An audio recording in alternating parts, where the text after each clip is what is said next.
karst is developed in limestone where cavities form from the dissolution of the rock. So you can imagine if you build a structure over a hole, and that hole is growing and widening, and possibly at a faster rate than before because you've now dug up the surface and refilled it, so the infiltration of rainwater is now accelerated, and so the dissolution of the rock may be accelerated. You can have, you know, a structure that was sitting on and spanning a smaller void with no problem now begin to have to span larger and larger voids, and that's something that they will not be able to monitor.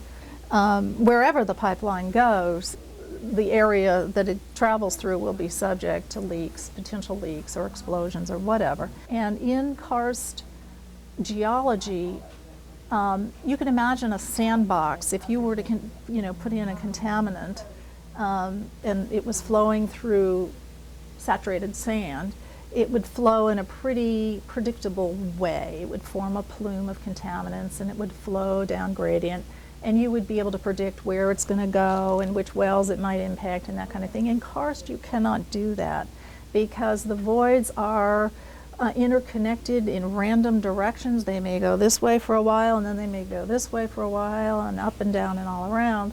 And so if you do have a spill, the likelihood that you will be able to detect it and to clean it up and prevent it from affecting nearby wells is next to impossible. So it's really not a geology that is conducive to any sort of economic activities where you could have this kind of contamination as a possible outcome.